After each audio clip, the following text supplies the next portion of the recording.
bypassing one is perfectly fine, though. And that's another cool thing about Mass Effect 2. In the first game, if you were trying to bypass something or hack something, you couldn't if you didn't have a high enough skill level in your party. Now you can just hack whatever. So that's always nice to be able to access areas that you would normally not be able to access in the first game. So, you know, and, you know, the dark storyline contributes to the more edgy personality of the game. There's gore now. There's a lot more cussing.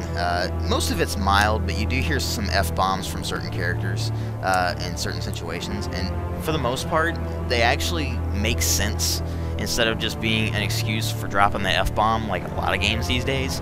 You know, so it's kind of cool to see this driven narrative, and I'm pumped for Mass Effect 3 already, just because the game ends on such a cliffhanger. But you know, there's multiple endings.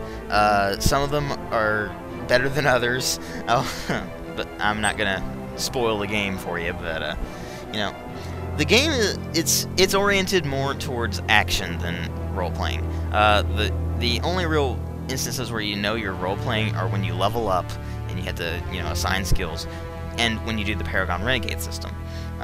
The face gen still sucks like the first game, but, you know, big deal. It's, you know, you kind of expect the face gen to still suck from the first game.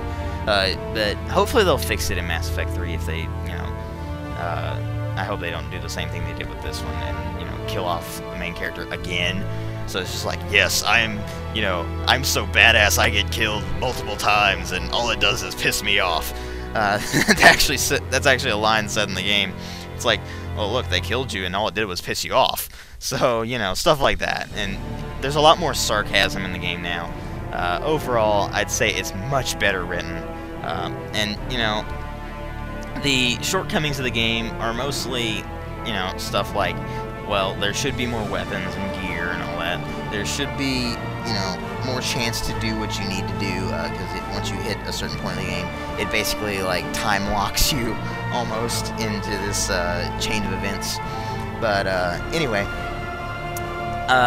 this one it's kind of hard to recommend to hardcore RPG fans that liked Mass Effect 1, because it was still an RPG, because you'll probably be put off by the fact that it's basically Gears of War with a hell of a better written story. You know, so what kept me coming back to it was the characters, and the story, even though I already played through it, is still pretty solid. I would say that it's not for people who are trying to get into RPGs. It's not an RPG. It's a third-person shooter with a few RPG elements. So, you know, if you like the first Mass Effect overall and, you know, you really want to play the second one, I'd say go for it. I actually had a better time with the second game than I did with the first game. And it wasn't just because of the bugs. It's just better written, you know, and the gameplay itself just works a lot better. So it's more fun overall, I would say. It's shorter than the first game, because it took me a lot longer to beat the first game, to be honest with you, because there was a little bit more RPG-ish stuff involved. It's also harder than the first game, so if you're looking for a more difficult game, this is definitely the one to get.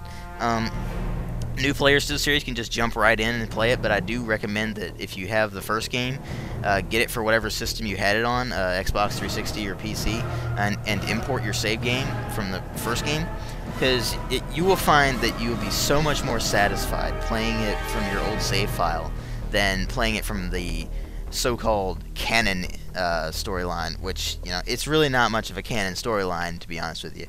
It's just like what we filled in people who basically mostly played the first game, you know, what they would mostly choose. So overall, I'd say definitely better than the first game in a lot of aspects. In some aspects, not so much. But overall, it's an improvement. And, you know, if you're looking for a good action role-playing game, you know, well, action game with an RPG twist, more like, or you're a big Mass Effect fan, definitely check it out. I had a really good time with it, and I give it a 4 out of 5. Thanks for watching.